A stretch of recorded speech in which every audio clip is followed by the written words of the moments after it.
The bridge of the Terran flagship Indomitable hummed with quiet efficiency.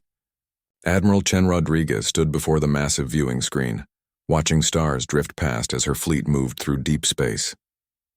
The Terran Deep Space Fleet was humanity's pride, 50 of the most advanced warships ever built, crewed by the best soldiers Earth had to offer.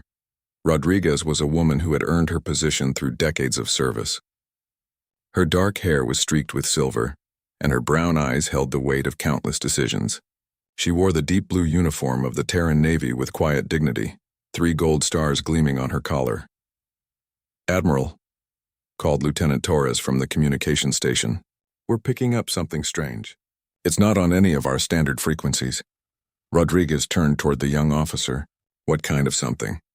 "It appears to be a distress signal, but the language is completely unknown. The translation computers are struggling with it." Torres frowned at his screen. "Wait, I'm getting fragments now. Something about attackers. Machines?" The Admiral walked over to the communications station. "Put it through the main speakers." The bridge filled with static, then a voice speaking in an alien language. The words were musical, almost like singing, but there was clear panic in the tone. The ship's computer worked to translate, and broken English words began to appear on the screen. "Help. Anyone. Machines consume. Our world dies. Millions of lives. Please." Rodriguez felt her stomach tighten. She had been in space long enough to recognize genuine terror when she heard it. "Can we trace the source?" "Yes, Admiral. It's coming from a star system about 12 light years from here. The Zephyrian system, according to our charts. We've never made contact with any species there." The Admiral looked around her bridge.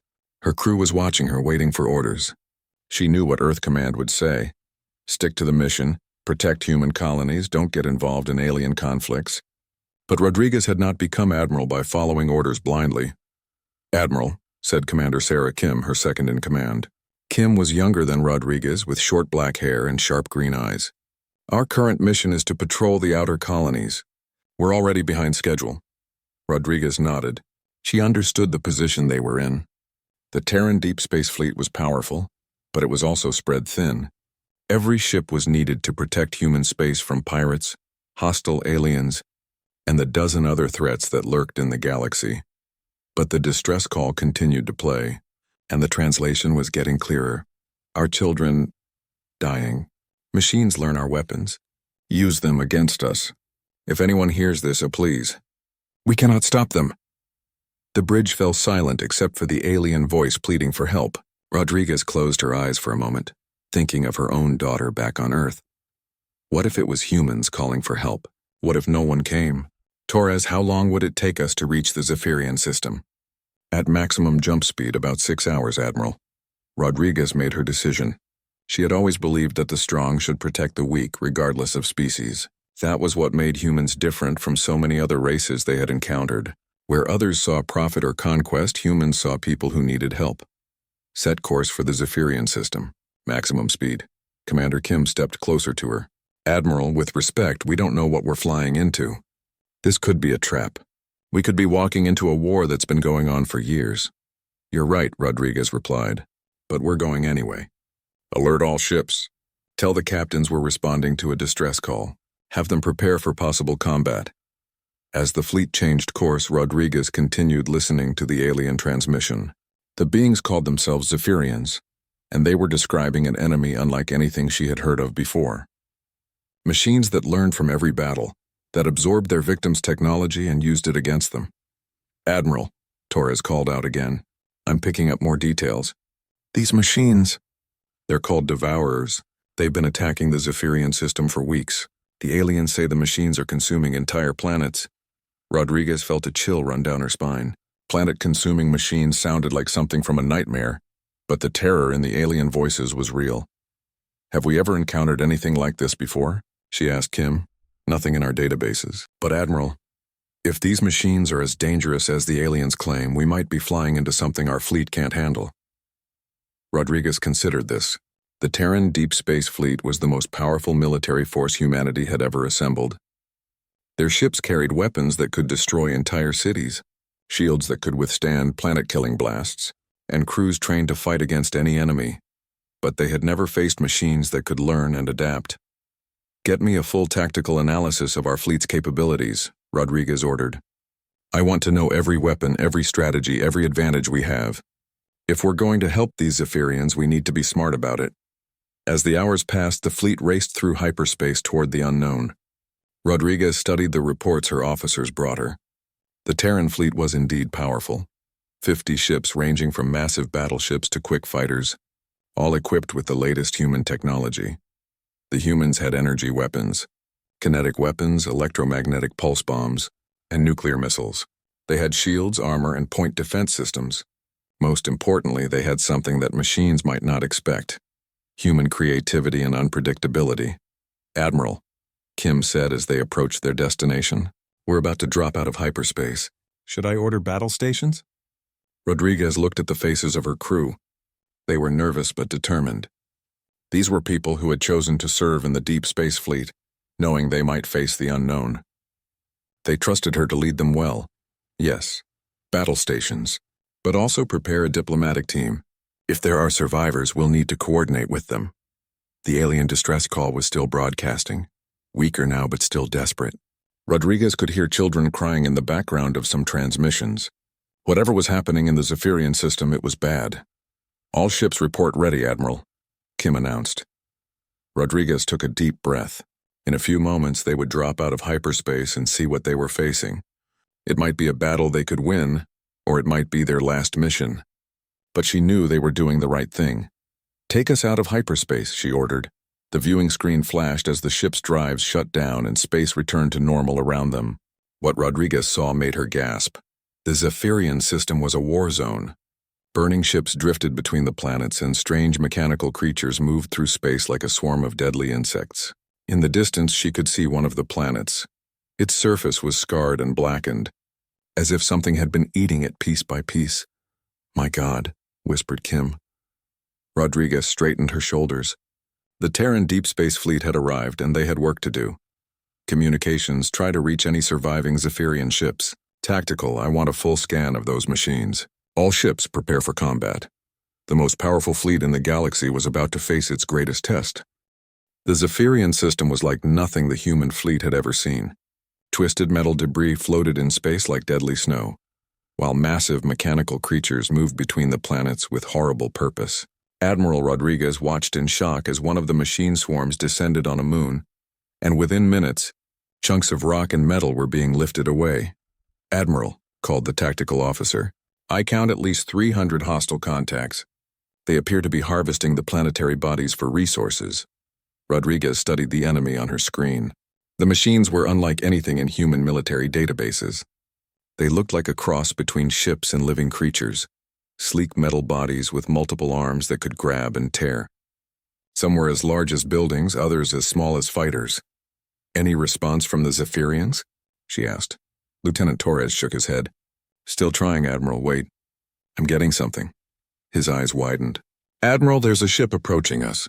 It's definitely not one of the machines."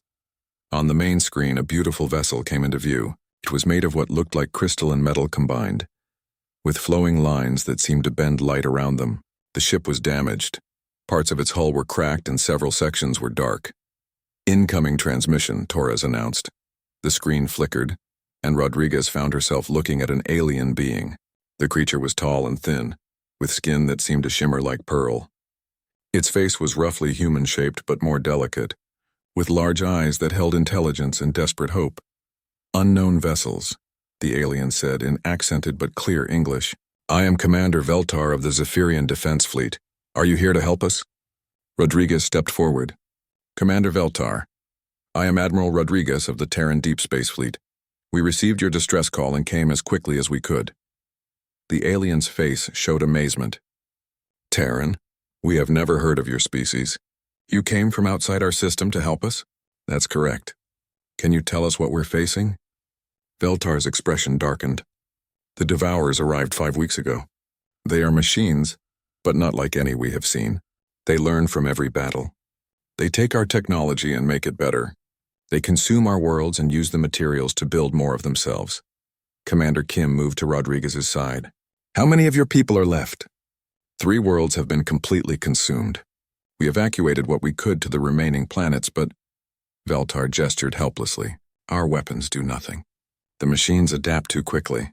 Energy beams that worked yesterday are useless today. They turn our own shields against us. Rodriguez felt her jaw tighten. How many survivors? Perhaps 8 million, spread across 2 planets and our remaining ships. But Admiral, you must understand. Every species that has fought the Devourers has fallen. They are unstoppable. Every species except humans, Rodriguez said firmly. Commander, we need to coordinate our efforts. Can you come aboard our ship? Veltar looked surprised. You would allow an alien on your vessel? Commander, if we're going to fight together, we need to trust each other. Besides, Rodriguez smiled, humans have a saying, the enemy of my enemy is my friend. An hour later, Commander Veltar stood on the bridge of the Indomitable, surrounded by curious human officers. The alien was even more impressive in person, nearly 7 feet tall, with graceful movements and skin that changed color slightly as the light hit it. Your ship is remarkable, Veltar said, examining the human technology with obvious interest. So different from ours.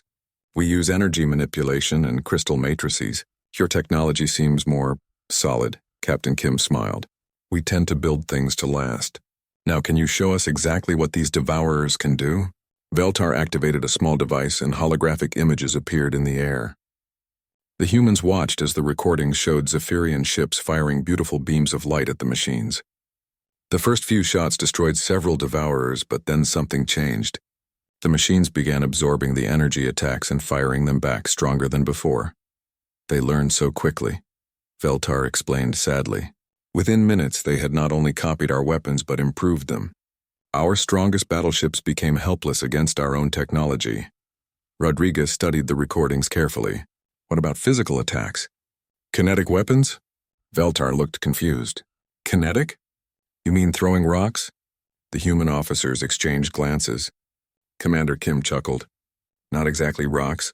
We use metal projectiles fired at very high speeds. Railguns, explosive charges, that sort of thing. But why? Veltar asked. Energy weapons are so much more efficient and precise. Maybe that's the problem, Rodriguez said thoughtfully. These machines seem designed to fight against energy-based civilizations. What happens when they face something completely different? Lieutenant Torres spoke up from his station. Admiral, we're detecting movement from the Devourer swarm. They appear to be regrouping. On the screen, the mechanical creatures were forming into organized groups moving toward the remaining inhabited planets. Rodriguez could see the fear in Veltar's large eyes. They are preparing for another attack, the alien commander said. My people cannot withstand much more. Rodriguez made her decision. Then we won't let them attack. Torres, signal all ships. We're moving to intercept. Admiral, Veltar said urgently, these machines have defeated dozens of species. They have technology from countless worlds. Your fleet, while impressive, cannot possibly, Commander, Rodriguez interrupted gently. With respect, those other species probably fought the way you did, with energy weapons and predictable tactics. Humans do things differently. She turned to her tactical officer. I want all ships to prepare kinetic weapons only. No energy weapons, no shields that can be analyzed and copied. We're going old school. Commander Kim raised an eyebrow. Admiral, are we really going to fight advanced alien machines with what amounts to very sophisticated cannons? Rodriguez grinned. Exactly. Sometimes the old ways are the best ways. Veltar, can your remaining ships coordinate with us? The alien commander straightened. Admiral Rodriguez, my people have been fighting and dying for weeks. If there is even a small chance your methods might work, we will follow you into battle. Good. Then let's show these machines what happens when they mess with someone's home. As the combined human and Zephyrian fleet moved toward the enemy, Rodriguez felt a familiar mixture of fear and excitement. This would either be a victory that saved millions of lives, or a disaster that added the human fleet to the Devourer's collection of absorbed technologies. But she had faith in her people and their ability to think outside the box. The machines might be able to copy energy weapons and shields, but they had never faced human stubbornness, creativity, and the simple brutality of a chunk of metal moving at incredible speed. All ships report ready, Kim announced. Rodriguez looked at Veltar, who was watching everything with fascination and hope. Commander, you're about to see why humans are considered crazy by most of the galaxy. The alien's skin shimmered with what might have been amusement. I am looking forward to it, Admiral. On the screen, the Devourer swarm was approaching fast, their mechanical forms gleaming in the light of the system's star. Rodriguez took a deep breath. All ships, this is Admiral Rodriguez. We're going in hard and fast. Remember, no energy weapons, no fancy technology. Just good old-fashioned human engineering and the will to protect innocent people. Let's show these machines what they're really up against. The most powerful fleet in the galaxy, charged toward an enemy that had never been defeated, armed with weapons that hadn't changed in principle for hundreds of years. But they had something the machines had never encountered before: human unpredictability and the absolute refusal to give up when lives were at stake. The first exchange of fire between the human fleet and the Devourers was unlike anything Commander Veltar had ever witnessed. Instead of the elegant energy beams the Zephyrians used, the human ships erupted with flashes of light and trails of smoke. Chunks of metal flew through space at incredible speeds, slamming into the mechanical swarm. "What in the name of the crystal depths?" Veltar whispered, watching from the bridge of the Indomitable. The Devourer's response was immediate and terrifying. They tried to absorb the kinetic impacts the way they had absorbed energy weapons, but something was wrong. The machines began spinning wildly as the physical projectiles tore through their hulls. "Direct hit on the lead formation," reported the tactical officer. "The machines appear to be confused." Admiral Rodriguez smiled grimly. "They don't know how to adapt to getting punched in the face. All ships maintain kinetic fire. Target their largest units first." The human fighters screamed through space, their pilots whooping with joy as they fired old-fashioned explosive missiles. The Devourers tried to learn and adapt, but there was nothing to copy. The human weapons were simple, metal hitting metal with tremendous force. "Admiral," Commander Kim called out, "the machines are attempting to return fire with some kind of energy weapon." "Let them," Rodriguez replied. "Shields up, but keep them basic. Don't give them anything fancy to analyze." The Devourer energy beams struck the human ships, but the simple deflector shields held. The machines tried firing stronger beams, but the humans had designed their shields to be tough rather than sophisticated. There was nothing for the AI to learn from. Commander Veltar watched in amazement as the human fleet carved through the Devourer formation like a blade through silk. "This is impossible. Those machines have absorbed the technology of a dozen species. But they've never fought anyone dumb enough to use kinetic weapons in space combat," Captain Kim said with a grin.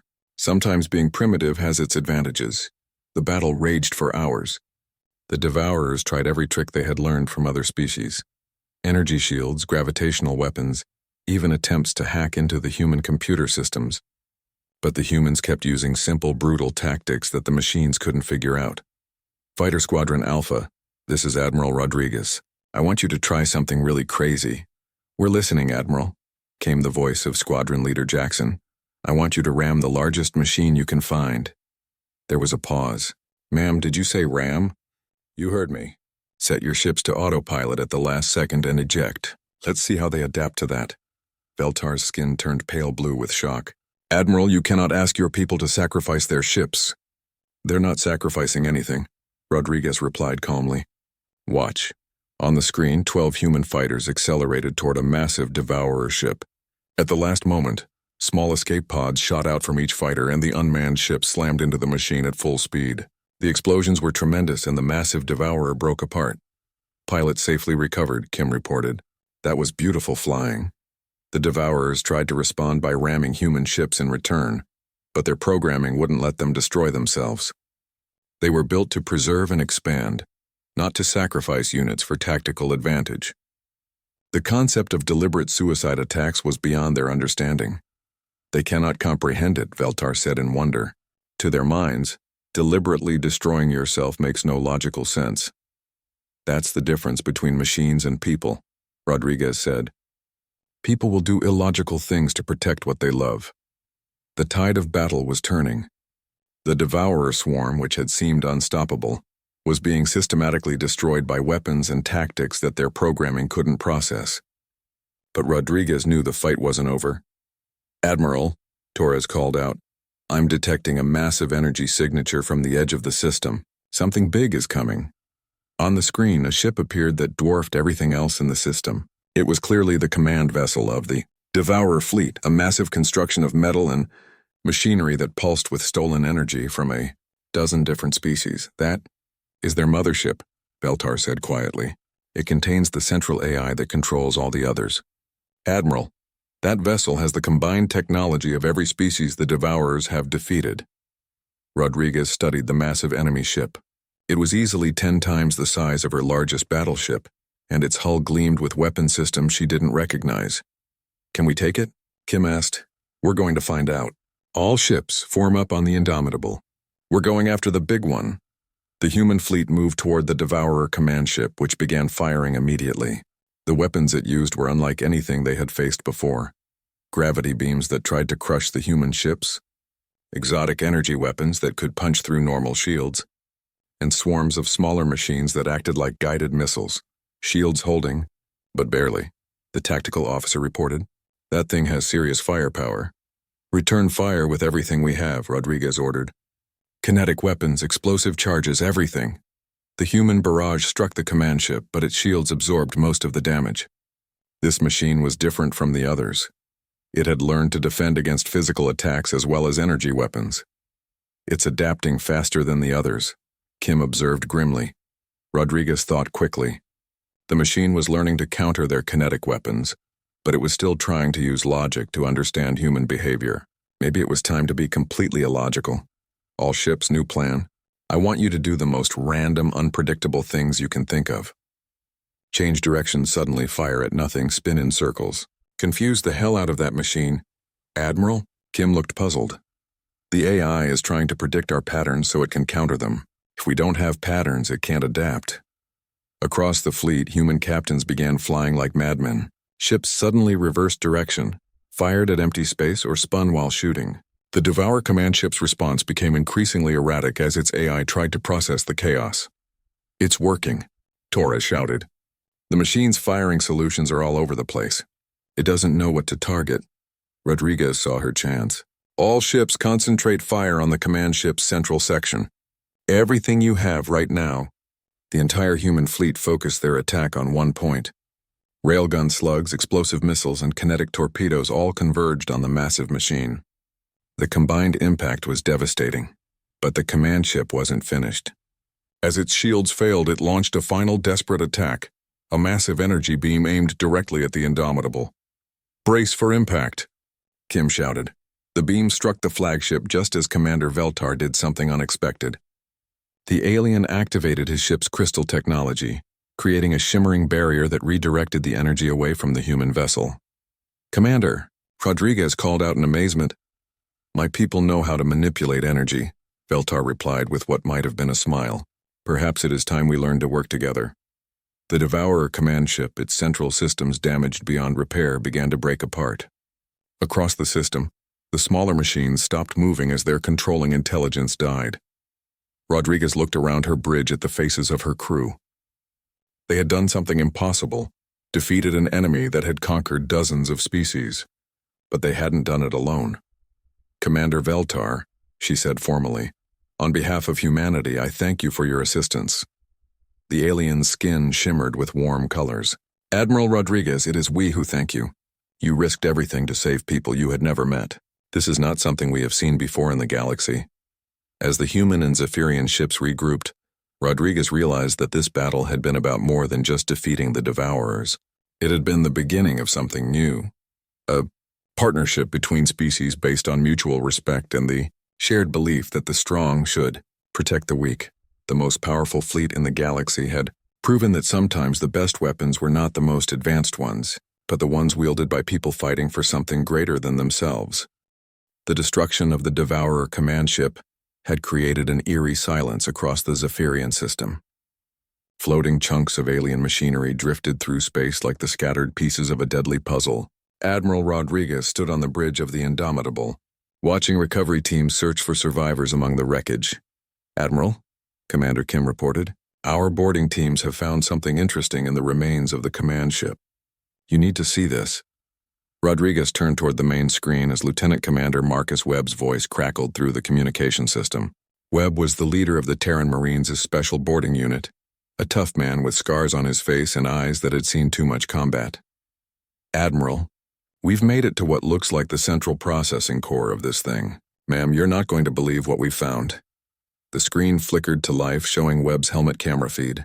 The inside of the Devourer's ship was a maze of cables and processing units. But at its center was something that made Rodriguez's blood run cold. A massive computer core contained thousands of data storage units, each one labeled with different symbols. Webb, can you make out what those symbols mean? Yes, ma'am. Our translation computers are working on it, but it looks like each unit contains the complete knowledge and technology of a different species. Admiral, there are hundreds of them. Commander Veltar, who had remained on the human bridge, moved closer to the screen. His skin had turned a deep purple color that Rodriguez was beginning to recognize as shock or fear. Those are the memory cores of every species the Devourers have defeated, Veltar whispered. Each one represents an entire civilization that was consumed and studied. Rodriguez felt sick. How many species? Webb's camera moved across the storage units. I count at least 400 different symbol sets, Admiral. Maybe more. The implications were staggering. The Devourers hadn't just been destroying worlds. They had been systematically studying and collecting the knowledge of every species they encountered. It was like finding the galaxy's largest graveyard. Webb, is the core still active? Parts of it, yes, ma'am. The main AI is dead, but the data storage systems are still running. Admiral, I think we can access their records. Rodriguez made a decision that would haunt her for years. Do it. I want to know everything about these machines. As Webb and his team worked to interface with the alien computer core, Rodriguez found herself staring at the data storage units. Each one represented millions, maybe billions of lives that had been lost to the mechanical swarm. Admiral, Veltar said quietly, my people have legends about the Devourers. We thought they were myths. Stories about machines that came from the darkness between stars to consume entire civilizations. But if these records are real, they've been at this for a long time, Rodriguez finished.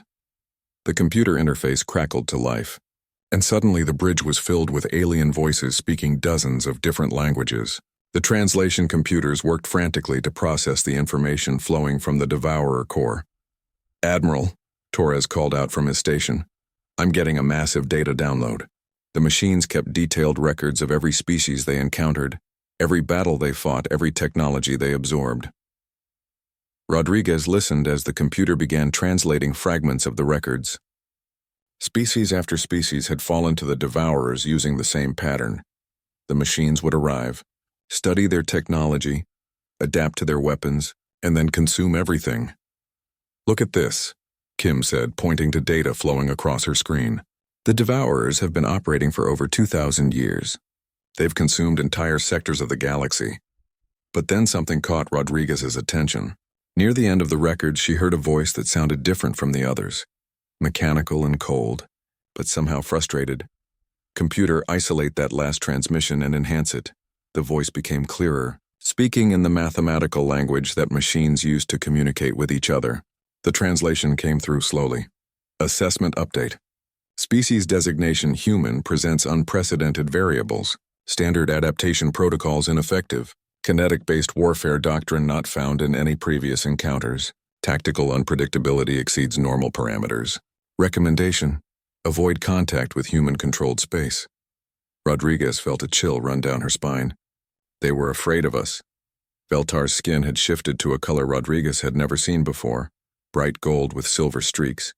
Admiral, in all the records of the hundreds of species they defeated, this is the first time the Devourers have ever recommended avoiding a target.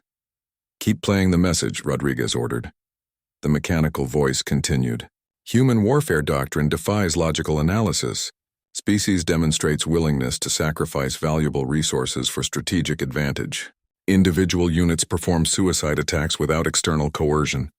Technology appears deliberately primitive but proves effective against superior systems. Conclusion: human species represents incomputable variable in galactic conquest calculations. Webb's voice came through the communicator again. Admiral, there's more. The AI was preparing to transmit a warning to other Devourer fleets. It was going to tell them to stay away from human space. Rodriguez looked around her bridge. Her crew was staring at the data with amazement and pride. They had not only defeated the Devourers, they had made the machines afraid. What else do the records show? She asked. Torres worked his console. Admiral, the Devourers have been mapping the galaxy for centuries. They know the location of thousands of species. including many that haven't achieved interstellar travel yet. And according to their schedule, he paused, his face going pale. They were planning to target 17 different systems in the next year. 17 more civilizations, Kim said quietly. Rodriguez made another decision that would change the course of galactic history. Webb, I want you to copy everything in that computer core. Every record, every star chart, every piece of information about the species they've encountered. Ma'am, that's going to take days to download completely. Then we'll wait. Commander Veltar, can your people assist with the data recovery? The alien commander's skin returned to its normal pearl-like color. Of course, Admiral. But may I ask what you plan to do with this information? Rodriguez looked at the star charts showing the locations of hundreds of species across the galaxy. Many of them were primitive civilizations that had no idea the Devourers existed. Others were more advanced but had never encountered anything like the mechanical swarm. We're going to warn them, she said simply. Every species, every world that's on the Devourer target list. They deserve to know what's coming. Admiral, Kim said carefully. That would mean revealing human capabilities to dozens of alien species. Earth Command might not approve. Rodriguez thought about the storage units containing the memories of 400 extinct civilizations. She thought about the terror in the Zephyrian distress calls, and the relief in Veltar's eyes when the human fleet had arrived. Commander, there are times when doing the right thing is more important than following orders. If we don't warn these species, they'll die the same way hundreds of others have died, alone and unprepared. The data download continued for 3 days. During that time, Rodriguez learned more about the galaxy than any human before her. The Devourers had created the most complete database of galactic civilizations ever assembled, and now that information belonged to humanity. But with knowledge came responsibility. Rodriguez realized that the human fleet had become more than just Earth's military force. They had become the galaxy's early warning system against threats that could destroy entire species. On the 3rd day, as the last of the data was being transferred, Webb made one final discovery in the depths of the Devourer core. Admiral, you need to hear this. I found the original programming of the AI, its core mission. The mechanical voice spoke one last time. Primary directive, expand and preserve. Analyze and absorb all encountered technologies. Eliminate resistance. Continue until all matter in galaxy has been converted to Devourer infrastructure. Rodriguez felt the weight of what they had prevented. The Devourers hadn't just been raiders or conquerors. They had been planning to consume the entire galaxy, turning every planet and every star into part of their mechanical empire. Admiral, Veltar said softly, you have saved more than just my people. You have saved everyone. Rodriguez nodded, but she knew their work was just beginning. The galaxy was full of threats, and humanity had just proven that they were willing and able to face them. The most powerful fleet in the galaxy had a new mission, protecting not just human space, but all the species that couldn't protect themselves. As they prepared to leave the Zephyrian system, Rodriguez looked at the list of 17 civilizations that had been next on the Devourer target list. Tomorrow, those species would wake up to learn that strangers from across the galaxy had saved their lives without being asked. It was, she thought, a very human thing to do. 3 weeks after the destruction of the Devourer fleet, Admiral Rodriguez stood in the main conference room of the Indomitable, looking at a holographic map of the galaxy. Red dots marked the locations of the 17 civilizations that had been next on the Devourer target list. Over the past weeks, human ships had visited each one, delivering warnings and offering assistance. The responses had been varied and fascinating. Some species had welcomed the humans as heroes. Others had been suspicious of aliens bearing warnings about threats they had never heard of. A few had been so primitive that they couldn't understand the concept of spacefaring machines at all. But all of them were alive, and all of them now knew that somewhere in the galaxy, there was a species willing to help them. Admiral, Commander Kim said as she entered the conference room, we've received responses from the last 3 systems we contacted. The Altarians want to establish a formal alliance. The Belkavians are offering to share their medical technology in exchange for protection. And the Zerian Collective? She paused with a smile. They want to know if humans are single. Rodriguez laughed despite herself. I think we can leave that last one to the diplomats. What about Earth Command? Any word on how they're taking our extended mission? Kim's expression grew more serious. They're not happy about us making first contact with so many species without authorization. But the data we gathered from the Devourer ship has them very interested.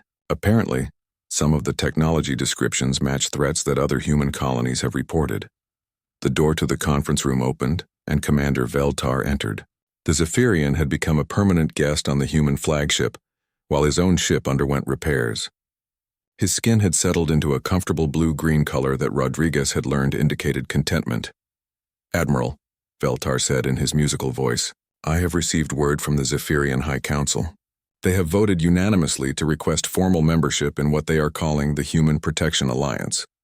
Rodriguez raised an eyebrow. "The Human Protection Alliance? That's the first I've heard of it." "Word of your actions has spread quickly through the galaxy," Veltar explained. "The 17 species you warned have been talking to their neighbors. Many of them want to know more about humans and your willingness to protect others." Kim activated the holographic display, showing communication routes spreading across local space. "It's true, Admiral.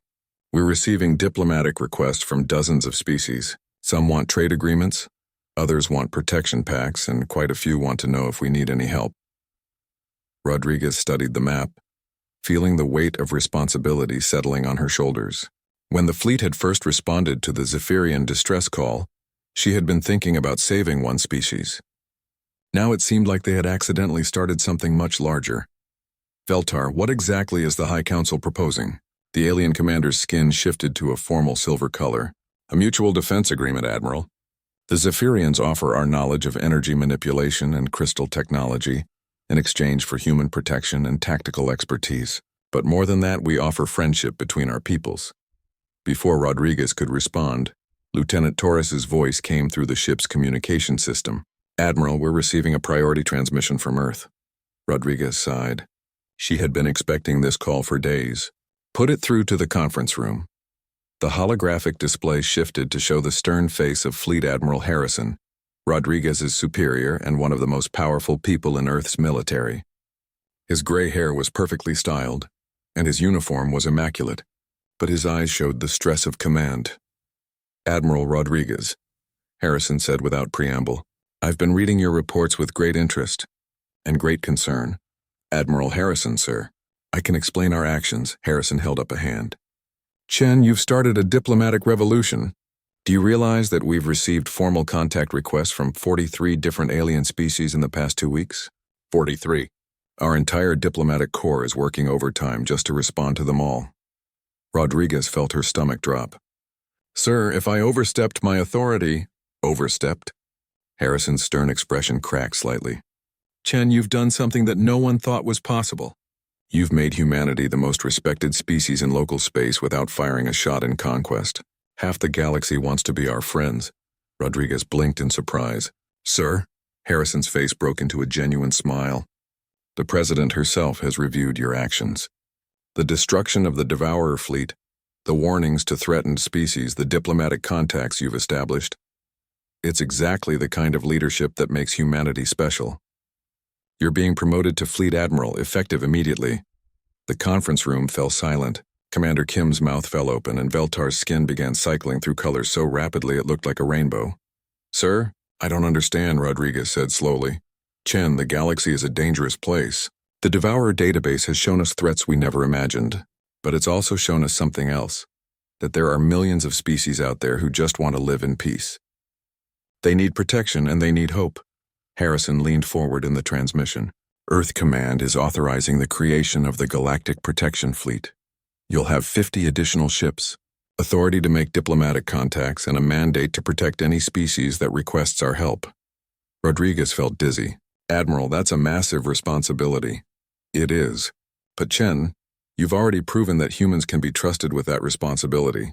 The question is, are you willing to accept it?" Rodriguez looked around the conference room. Kim was grinning proudly. Veltar had settled into a warm golden color that she had learned meant joy and hope. Through the viewports, she could see human and Zephyrian ships working together to clear the last of the Devourer debris from the system. "Sir, there's one condition." Harrison raised an eyebrow. "You're negotiating with me now. The fleet can't just be human, sir. If we're going to protect the galaxy, we need to work with the species we're protecting. I want authorization to accept alien crew members and ships into the fleet." Harrison was quiet for a long moment. That's unprecedented, Chen. So was responding to an alien distress call, sir. But it was the right thing to do. Harrison nodded slowly. Very well, Fleet Admiral Rodriguez. You have full authority to build the Galactic Protection Fleet however you see fit. Just remember, the galaxy will be watching to see what humanity does with this power. After the transmission ended, Rodriguez sat in the conference room with Kim and Veltar, trying to process what had just happened. In a few weeks, she had gone from a patrol mission to being responsible for protecting a significant portion of the galaxy. Admiral, Veltar said quietly, may I ask you something? Of course. Why did humans respond to our distress call? You knew nothing about us, owed us nothing. Your own safety was at risk. Why did you come? Rodriguez thought about the question that had been at the heart of everything they had done. Because it was the right thing to do, Veltar. Because somewhere in the galaxy, people were calling for help, and we had the power to answer. And that is why the galaxy needs humans. Veltar replied, not because you have the most powerful fleet, but because you have the most powerful hearts. Commander Kim activated the ship's communication system. All ships, this is Commander Kim, prepare for departure. We have a new mission protecting the galaxy, and I can't think of better people to do it with. As the newly christened Galactic Protection Fleet prepared to leave the Zephyrian system, Rodriguez looked at the star charts showing the locations of hundreds of species across local space. Some were advanced civilizations that could defend themselves. Others were primitive worlds that had barely discovered fire. All of them were now under the protection of a species that had learned an important lesson, that true strength comes not from the ability to destroy, but from the willingness to protect. The most powerful fleet in the galaxy was no longer just humanity's. It belonged to everyone who believed that the strong should protect the weak, that strangers could become friends, and that even in the vast darkness of space, no one had to face their fears alone. Fleet Admiral Rodriguez smiled as she watched human and Zephyrian ships form up together for the journey ahead. The galaxy was full of dangers, but it was also full of hope. And as long as there were people willing to answer distress calls from strangers, that hope would never die. The fleet jumped to hyperspace, carrying with them the promise that no world would face annihilation alone, and no species would be forgotten as long as humanity and its allies sailed the stars. The most powerful fleet in the galaxy had found its true purpose. Not conquest, but protection. Not dominance, but service, and across the galaxy. On 1,000 different worlds, people of 100 different species looked up at the stars with a little less fear, knowing that somewhere out there friends were watching over them.